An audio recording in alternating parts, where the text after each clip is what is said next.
Thank you for liking, subscribing. I appreciate you guys doing that. It sends us out to the Google algo, the algorithm. It helps us put us out there with some of the other content creators and says, hey guys, maybe check out the OnSiteTrav videos. They're pretty decent. They're pretty good. People like it. So while you guys liking it, it really helps the channel out, and I'd super appreciate it. What's up, guys? Welcome back to the channel. Did a interesting Instagram story the other day. I was talking about speculations. My base case is that if you want to have freedom moving forward, you're going to need to acquire wealth. It sucks that it's that way. It's kind of always been that way, but it's never more so been that way than now at this point in time with the state of affairs in the world, where you can see the political elite have run amok. I would argue very passionately that we should have no governance at any level, including the small town mayor. But that wouldn't be the favorable opinion, because they would say, well, who would build the roads, Trav? Who would build the roads?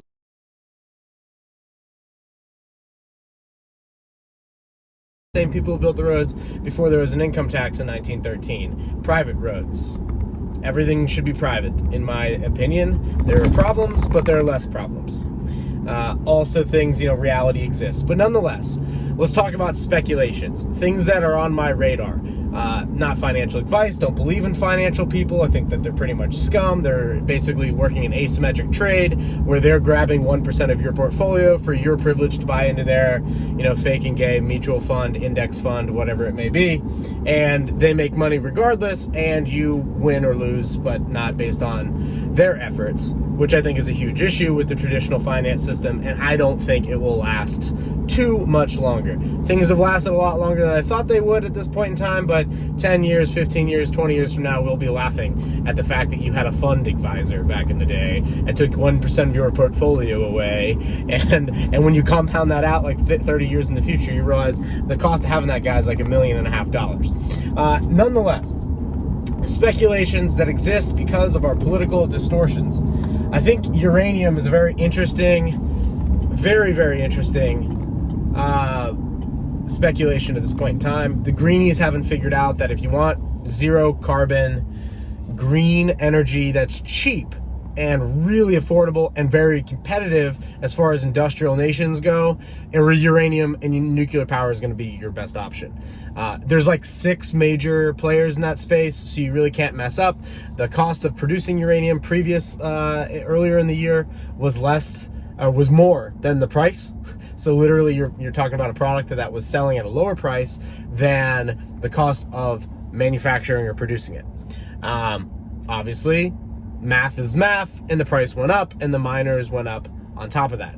Another interesting speculation that I think is important, or something to look at, is silver, being that it's completely very undervalued in my opinion, but particularly the people that produce silver. And you could throw in the other electrical metals in there. You could throw in copper, nickel. If you want to go rare earth metals, I don't really know too much about those things, but nonetheless, we're gonna have this green utopia, electrified future. One, to have all these electric cars, you're gonna need uranium to power the grid. That's a fact. And then if you're gonna have all these electric cars, you're gonna need a lot more silver than what's available, and the miners are a good way to play that with leverage without using debt. And here's what I mean.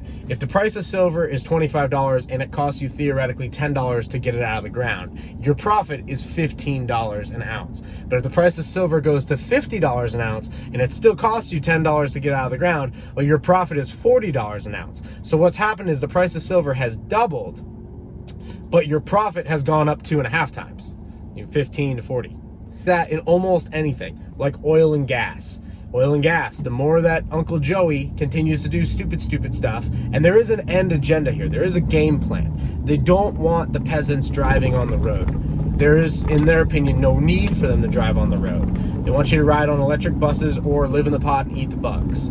So it's going to become more expensive to drive, as far as the average person being able to trade their labor and obtain, say, gasoline. And so the price of gasoline is going to go up. Also, it's not a sexy business at this point in time. It's under a lot of political fire.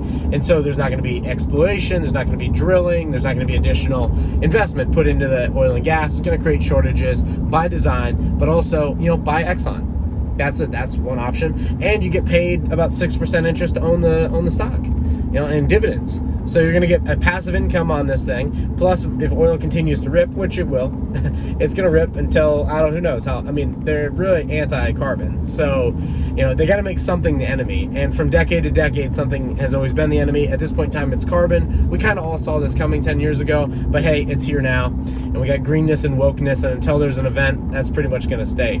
So that's another speculation. Private cryptocurrencies are a speculation because we're starting to hear talk, oh, well, we need to tax the crypto. We need to tax it as an asset. We're taxing it as a currency. What is it? So eventually, when they need money, and these political types will always need money, they just never can steal enough. They don't produce anything. They don't have a sandwich shop somewhere where they're off there producing a profit and then redistributing their profits. No, they're just stealing from one party and redistributing it to the other party, and they found a much better way to do this, which is called inflation, where they just print the money and they spend it first, so they get the purchasing power and everyone else pays the tax universally. So people are eventually going to say, I don't want to deal with this, and they're going to find things that don't inflate, or inflate on the upside, like silver, like gold, like crypto.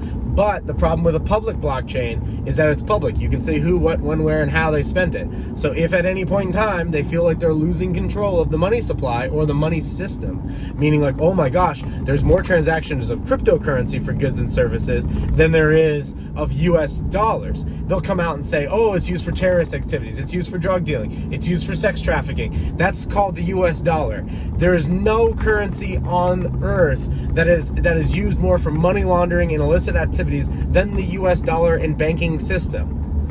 But they'll come out and they'll attack it, especially because we have ancient baby boomer leadership, which is really not a good thing to have at this point in time. But the woke folk gay culture in America wants this, so we got to roll with this. Reminder: I have a gay brother, so I can kind of bash on the gays. But everything in American culture at this point in time is like, make it faker, make it gayer, beta-tize the males, put estrogen in the water, and make sure like everybody shuts up and takes the jab. And it's literally like, that's literally the game plan here. But you watching this, you can do very well, because you can look at this and go, well, what about private cryptos? That's a problem, right? So you can get into these assets before they're popular. And when there is a panic because they announce a 95% tax on Bitcoin, and they would never do that, Trav. That would never happen. I can see the comments already. Well, they did it back in the 30s, back in the middle of the Depression. Taxes went to like 91%. Yeah, only on the top income earners though, so I wouldn't worry about it. It's only like at that point in time they'll frame it like only rich people own Bitcoin. We can tax them. So you can see how this is going to play out, and it's a speculation. Doesn't mean it's going to for sure happen. It just means it's a speculation. I'm speculating that some idiot along the way is going to go, oh well, we need to tax Bitcoin, and then everyone's going to rush into say Monero or Dash or maybe Zcash, but I'm not super fan. I like Z, but or something else that is private or shielded that can't be tracked. And when people are tired of their money inflating and they want to protect their purchasing power, they will look to these assets and they will attempt to keep their currency or their value, their wealth stored in those assets. And that's what they'll use. I don't know what it'll be. Some people would say, oh, there'll be Lightning Network on BTC.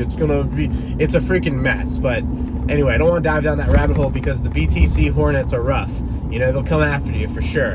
It's like, I've seen BTC since $3 in 2011. Like, I'm a fan, all right? I'm a big fan. It's done well for me. I like it, all right? But, there are some problems here that we need to address. Like the fact that, my buddy Ross got 220 years in prison because they were able to track his Bitcoin transactions. Hello? Like, what's up? Pay attention.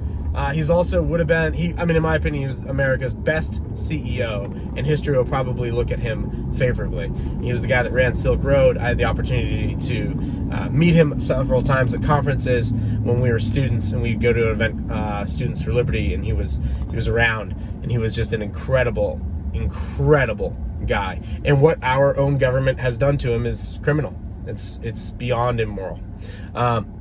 But those are speculations.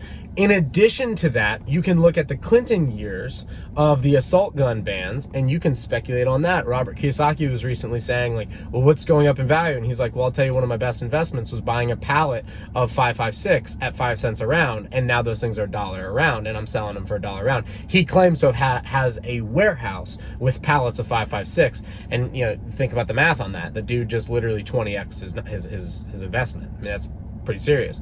So you can look at things like that, particularly because those things don't have serial numbers on them at this point in time. They can be used as currency, like cigarettes in World War II. So magazines back in the Clinton days went to 30 round mags went to $100. Assault weapons in general went way up through the roof. One of my gun broker dealers in town said he sold 2 and bought his wife a brand new minivan when they had kids.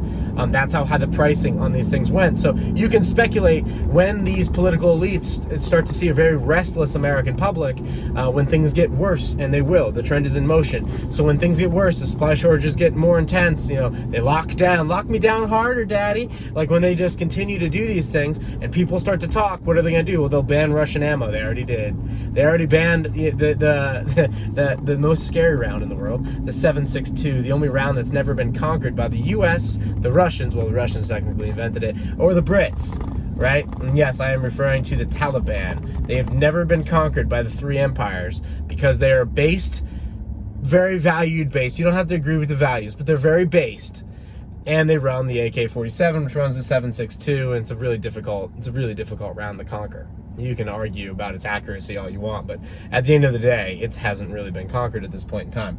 So you could speculate on 30-round magazines, something that I'm doing myself, which is I buy these things for $7, $8, $9, cash, locally, legally. And one day, maybe they won't allow new sales of these type of things, or they'll be serial numbered. And if it's like the Clinton days, going on my math, it should be $100 valued in Clinton dollars back in 96, 98, 90, those time frames. So, you know, buying something for $7 to $9, and ideally one day maybe it's worth $100. Not saying I'm even, I'm just saying it's a speculation. Typically what I do is, like, when I go out and I do projects, and the projects I do, stump grinding stuff, it's a very cash-based business, and so I'll save in physical silver. Well, with the silver squeeze going on, a lot of people, new people coming into the market, that worked for me for the last 2 years, but now it's sometimes harder to find that item, and so occasionally I'll roll into my local gun supply shop and I'll just buy out a crate of mags.